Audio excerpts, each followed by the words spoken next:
coming back to the session. Today we are just going to revise the poetic devices. ये आपके paper के अंदर in your CUET or any entrance exam, you may be given a particular sentence, maybe a passage, and you might be asked to identify the poetic device used. Simple. और हम बहुत I think 7th या 8th से पढ़ रहे हैं. इनमें एक आध ऐसा हो सकता है which you may not have done when you were in your school, but now you will be doing. एक आध, बाकी सारे हम लोगों ने कर रखे हैं. The very first is alliteration. Hindi में भी लिखा मैंने अनुप्रास अलंकार. Suppose in your exam there might be one और there might be two also.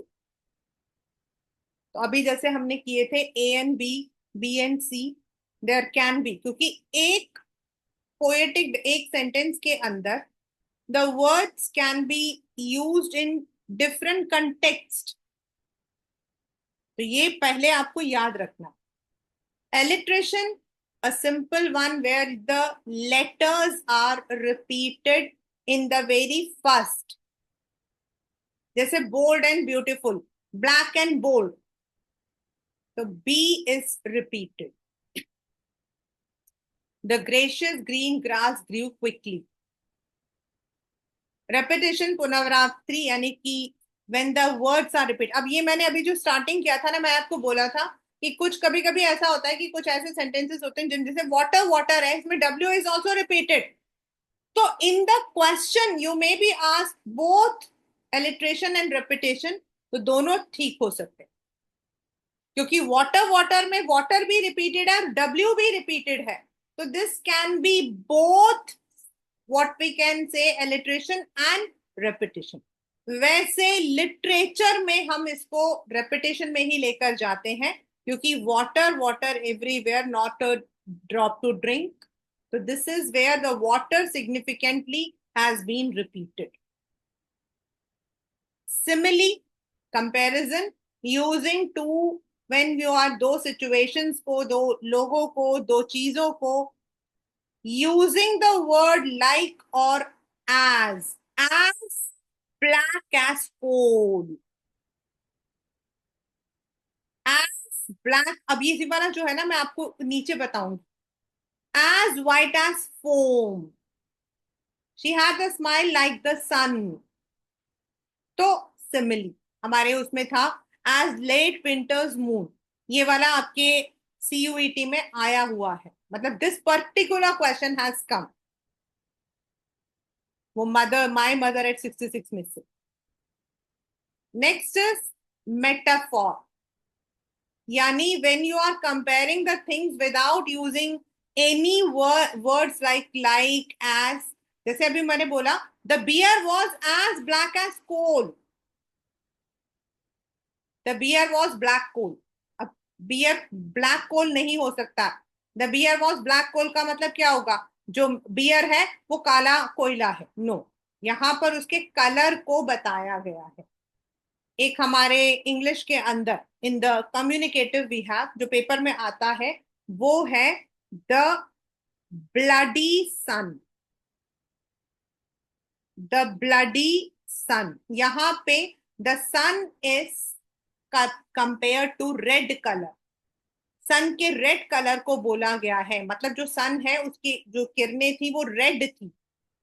तो यहां पे जो ब्लडी है it is as red as blood. उसके लिए यूज हुआ है द वर्ड ब्लडी. तो ये आपका metaphor. Personification, non living animals, natural elements when we are using. अच्छा, इसमें ना मतलब एक चीज आती है, the bag was dancing, the ball was moving. तो जो यहां पर the ball was moving है, this is personification. क्योंकि इसमें ऐसा लग रहा है जैसे हम ये बोल रहे हैं कि बॉल जो है हाँ, बॉल उछल रही है, लेकिन यहाँ पर ऐसा लग रहा है जैसे हम उसे इंसानों के जैसा बोल रहे हैं। The lightning danced, the young tree sprinting. तो ट्रीज आपके स्प्रिंट नहीं करते हैं। The sun rose from the sea, मतलब जो सूरज है वो सी से निकला।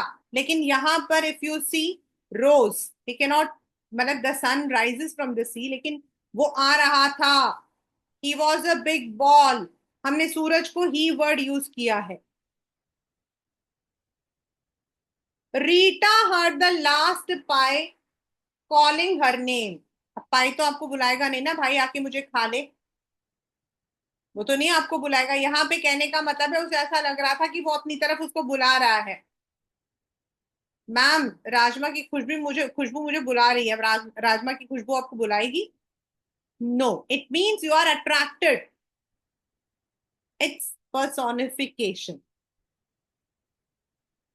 ओनोमेटोपोइया बहुत कम आता है in words. All the sound words but they have their own meaning.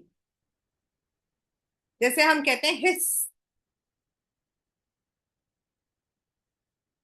That is of the, या वर्ड आता है हु, कुआ catch. This is there in one of the poem. और सीयूईटी में हमारे आई मतलब कि जितने भी बोर्ड्स होते हैं उनके जितने भी 9, 10, 11, 12 में पोएम्स होते हैं, they are taken as reference. Whiz, pop up, धम, जो ऐसे वर्ड्स होते हैं दे आर ओनोमेटापिया। एजोनेंस, ये हमने कॉफी पढ़ा है, कॉन्सोनेंट्स हम नहीं पढ़ते हैं नॉर्मली। एजोनेंस होता है द वॉवल्स, जब वो सेम साउंड के साथ रिपीट होते हैं। अब आपको पता है आई जो है that can give the sound of I, the sound it can give of E also. जैसे टी आई एम टाइम भी हो सकता है, और कहीं कहीं पर हम उसको ई के मात्रा की तरह भी यूज करते हैं। But when the letters are vowels and they are giving the similar sound, try to light the fire. तो लाइट और फायर दोनों में आई की मात्रा आई। Fleet feet sweep by sleeping geese, ये आपका टंग ट्विस्टर है। टंग ट्विस्टर है, बट डबल ई की मात्रा आपकी रिपीटेड है।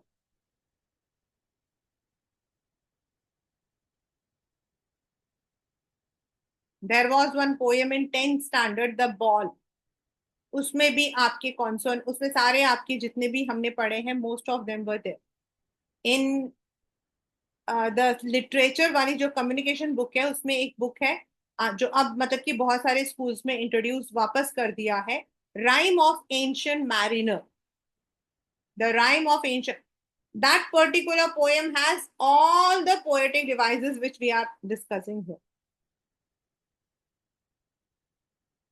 कॉन्सोनेंस होता है, एजोनेंस होता है वॉवल साउंड, कॉन्सोनेंस होता है कॉन्सोनेंट साउंड्स। अब इसमें एजोनेंस एंड कॉन्सोनेंट दोनों है। माइक, लाइक, बाइक, ये एजोनेंस भी है, और माइक में क, लाइक में क, और बाइक में क कॉन्सोनेंस भी है। It has both assonance and consonants. Toss the glass, boss. Double S sound is repeated. Enjambment, most of the poems are nowadays having the one enjambment. That is when a poem starts and it moves to the next line without any punctuation.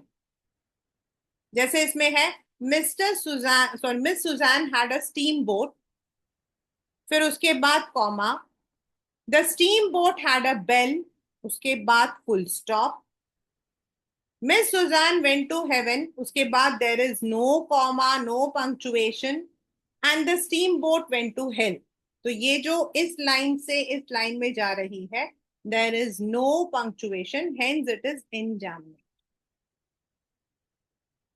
यहां पर the steam boat went to hill, बहल जो है मतलब अगर सिर्फ ये वाली लाइन आती है तो this is personification, because steam boat नहीं जा सकती है हेल अगर सिर्फ ये लाइन आती है तो this is from a poem only, right. Then in the side I have also written oxymoron. Oxymoron one of the very common one. जब हम और ऑक्सीमोरन को हम लोग जोक में भी लेते हैं. देर आर मेनी जोक्स, जैसे मजाक में लिया जाता है हैप्पीली मैरिड, मतलब इसको मजाक करते हैं. A person can be either happy और मैरिड, मतलब ये मजाक है, दिस इज अ जोक.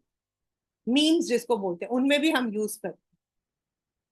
तो व्हेन टू ऑपोजिट थिंग्स, जैसे आपका था एक 10th स्टैंडर्ड में noble beast. Noble beast,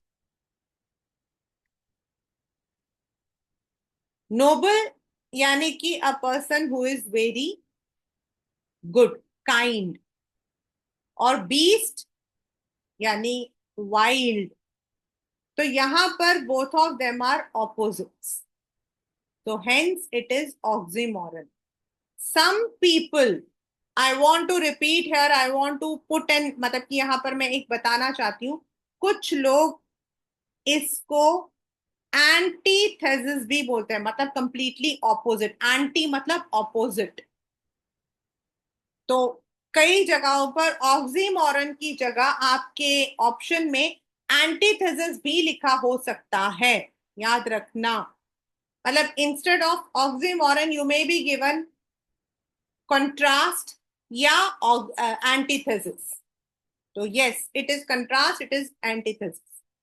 oxymoron, antithesis या contrast means things which are opposite but put together. Transferred epithet, बहुत ही, जिसको हम हिंदी में बोलते हैं गूढ़ meaning, means a deep meaning. इसमें आपको क्या करना है, because transferred epithet are extension of metaphor. Metaphor और ट्रांसफर्ड एपिथेट देखने में बिल्कुल एक जैसे लगते हैं, भाई हैं वो दोनों. मतलब एक आपका एडजेक्टिव होगा, दूसरा आपका नाउन होगा. अभी मैंने ऊपर आपको करवाया था ब्लडी सन, तो एक आपका एडजेक्टिव, एक आपका नाउन. लेकिन यहां पर जब हम ब्लडी सन बोल रहे हैं ना, it is not giving any deeper meaning, it is just giving कि सन, सूरज लाल था. वेरस यहां पर डेस्परेट आइज का मतलब है there is something which has different meaning. उसकी आंखों में एक पेन था, एक फियर था. तो यहां पर desperate eyes is not comparing to anything, यहां पे कंपैरिजन इज देयर, वहां कंपैरिजन नहीं है. तो प्लीज ट्रांसवर्ड एपिथेट जब आप लोग जब आप लगाते हो तो please do make it sure. Sleepless nights. अब स्लीपलेस नाइट का वैसे मीनिंग क्या है, बिना बिना नींद के रात. मतलब लेकिन हम लोग स्लीपलेस नाइट कब बोलते हैं, जब हम बहुत परेशान हैं. Ma'am before exams I had number of sleepless nights, मैं रात को सो ही नहीं पाता था. अरे यहां पर you are telling it for your anxiety, your fear. हम जब तक रिजल्ट नहीं आया था मेरी तो हालत खराब थी.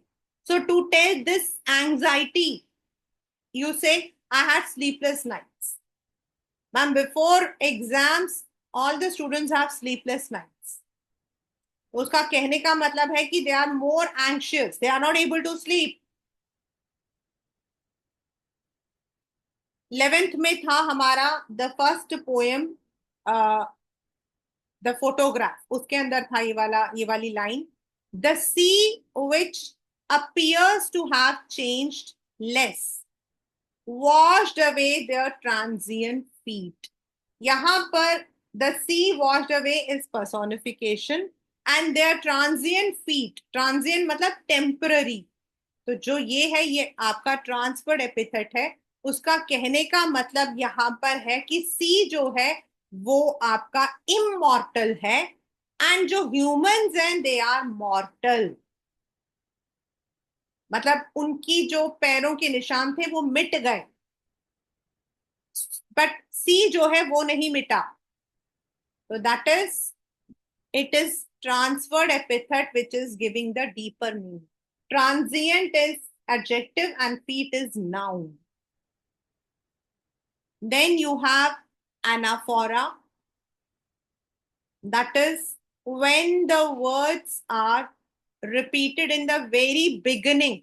जब हम कोई चीज को स्टार्ट कर रहे हैं, अगले अगले लाइन में पहली ही उसमें बट द बॉल पोयम में है एंड आई मतलब वेरी बिगिनिंग में, two roads diverged in a yellow wood and sorry I could not, and ऐसे करके आता है, then it becomes anaphora. इसके बाद, this is some of them, there are few more. this synecdoche बहुत ही common है, paper में सबसे कॉमनली आप देख सकते हो इस क्वेश्चन, मतलब कि इस तरीके के क्वेश्चन जिनमें synecdoches होते हैं. Synecdoche is when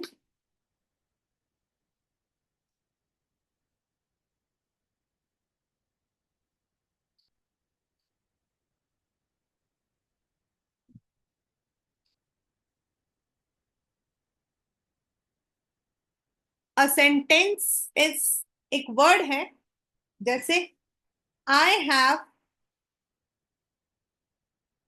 to wheeler, my four wheeler is out for delivery. मतलब जो एक वर्ड है, there might be some plural word to describe one, या फिर एक वर्ड से प्लूरल को डिस्क्राइब कर, जैसे माई फिंगर्स आर पेनिंग. अब फिंगर्स जो है, मैं फिंगर्स के लिए बात नहीं कर रही हूं, मैं अपने हाथों के लिए बात कर रही हूं. So the fingers are referring to my hand. So sometimes we use plural verbs for a single thing or single thing for plural. My four wheeler. Now four wheeler is here for car. उसके चार wheels हैं. उसके चार wheels हैं. So it is आपका synecdoche और ये आपका बहुत ही कॉमन है.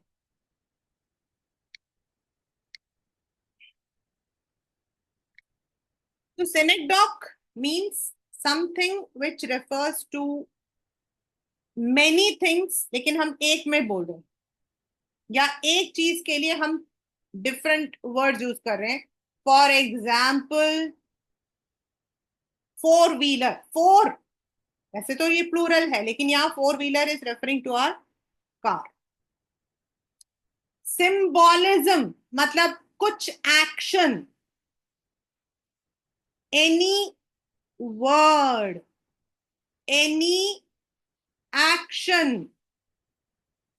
मतलब हम जो है एनी ऑब्जेक्ट उसे यूज करते हैं टू सिंबलाइज. जैसे डव, डव किसके लिए यूज होता है? साबुन मत बोल देना बच्चे, peace. Dove is white in colour, so we use it as peace. हम डव को यूज करते हैं टू सिंबलाइज पीस, राइट? तो this is symbol. Red colour हम यूज करते हैं. If you remember your history in your 9th and 10th standard, the French Revolution and rise of nationalism in Europe, उसमें red cap, chain they had used. उन लोगों ने chain use किया था to represent slavery, to represent slavery. So that is symbolism.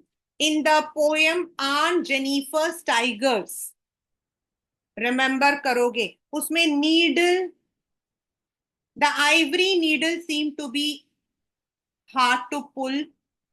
उसके हाथ ये symbol थे for weakness. Tigers were the symbol for male chauvinism in the poem Aunt Jennifer's tigers.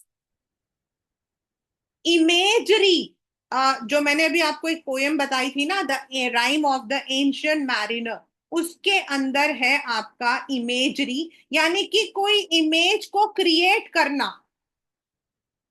Like आपको बोलना कि बारिश हो रही थी, देयर वॉज, मतलब कि the smell was all over, तो आप उस इमेज को थोड़ा सा क्रिएट करते हो। एक पोएम है नाइन्थ में, रेन ऑन द रूफ। तो the rain on the roof के अंदर वो जब वो डिस्क्राइब करता तो ऐसा लगता हम खुद वहां पर बारिश को देख रहे हैं, as if we are imagining that. एक इमेज क्रिएट कर रहा है वो।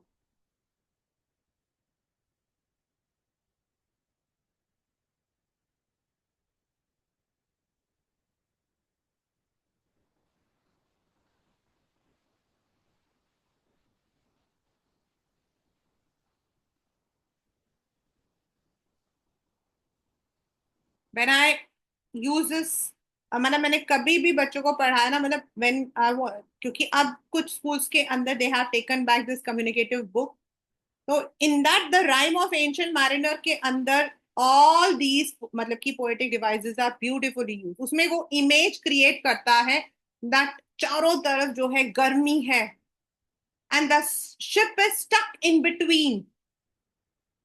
तो वो एक ऐसा इमेज क्रिएट करता है, ऐसा लगता है जैसे it looks as if the ship was painted. ऐसा लग रहा था वो शिप जो है एक जगह पे पेंटिंग के अंदर बैठी है। वो इमेज क्रिएट करता है और हमें ऐसा लगता है हम विजुअलाइज कर रहे हैं कि उस वक्त कैसा लग रहा होगा। That is imagery. थोड़ा डिस्क्राइब करने में होता है, लेकिन जब आप चारों ऑप्शन को देखोगे ना, डेफिनेटली इट विल नॉट, तब आपका जैसे सिमिली, एलिट्रेशन, रेपिटेशन एंड आपका जो पर्सोनिफिकेशन है साथ में आते हैं। तो इमेजरी, सिंबोलिज्म, एल्यूजन साथ में आते हैं। तो एक बार उसको थोड़ा मतलब वो करके देखना, क्या वो आपको कुछ ऐसा बता रहा है जो आप महसूस कर रहे हो। एल्यूजन, एल्यूजन होता है any reference of any person, place. जैसे जैसे हम जीआई टैग बोलते हैं ना, दैट इज एन एल्यूजन। मतलब when you are referring to some person. Percival, हमारे एक पोयम थी इन क्लास 10, उसमें होता है Percival, and Percival is a character. Then आपका था Rapunzel. Rapunzel is again a character in the fairy tale. तो जब ऐसे वर्ड्स यूज होते हैं, जैसे आपका Bengal, royal Bengal tiger, royal Bengal tiger, तो यहां पर जो बंगाल है ये एक जगह का नाम है। तो किसी इंसान का नाम, किसी जगह का नाम जब आता है to describe something, that is allusion. इसको सीधा सीधा हम पहचान सकते हैं when there is name of anything. Then hyperbole, exaggerate करना, बढ़ा चढ़ा के बोलना। I am so hungry that I can eat a horse. मतलब ऐसे हम बोलते हैं ना, पेट में चूहे कूद रहे, मतलब मैं तो घोड़ा खा जाऊं। मतलब यहाँ पर it is not in that way, it means you are exaggerating. Even it is for the books वगैरह के लिए भी आता है कि वो जो बच्चे हैं, दे, मतलब कि they are, the books are so heavy as if they are carrying the donkey's back। तो किसी चीज को बढ़ा चढ़ा के बताना। Last but not the least is irony. Irony normally हम लोग यूज करते हैं in the figure of speech, in the drama. Drama वगैरह में हम ज्यादा यूज करते हैं। दैट इज समथिंग, बोलना कुछ और उसका मीनिंग कुछ और होना, आयरॉनिकल। जैसे आपको याद होगा आपके 12th में था साहेब आलम। साहेब आलम, तो साहब बॉस, आलम यूनिवर्स, यानी कि यूनिवर्स का बॉस। लेकिन असल जिंदगी में ही was a rag picker. So this is the irony of his name. So these are some of the, there are so many. If we talk about a poetic, मतलब अगर हम poetic device वगैरह को लेकर चलते हैं, टेक्निक को लेकर चलते हैं, in the English languages, we have pretty more, and we use it when it comes over.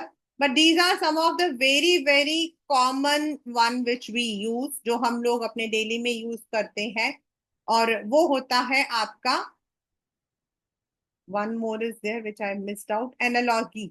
और analogy is also part of your लिटरे, वो उसमें आपके पेपर के अंदर analogy अलग से आता है। analogy होता है when comparison is made between two things to explain similarity।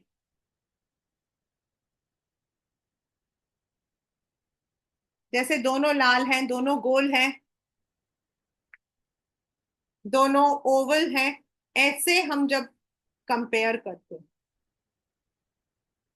That is analogy. But as I repeat it, in your test, the one which we have done earlier, जो अभी मैंने आपको पहले करवाए, प्लस ये वाले सिनेक्डॉक, बहुत कम मतलब की कॉमन है, बहुत ही ज्यादा।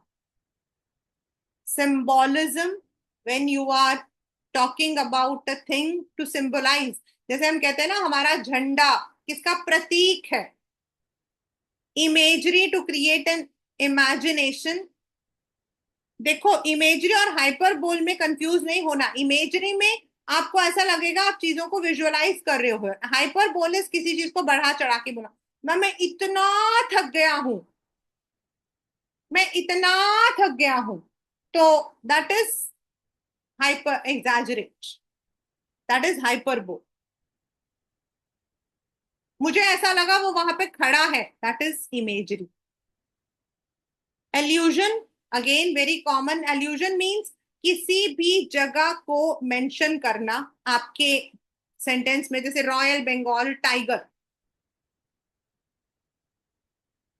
Then irony, something which is completely opposite. Sahib alam is the most common example that we can see. Analogy, when the comparison is made to show similarity.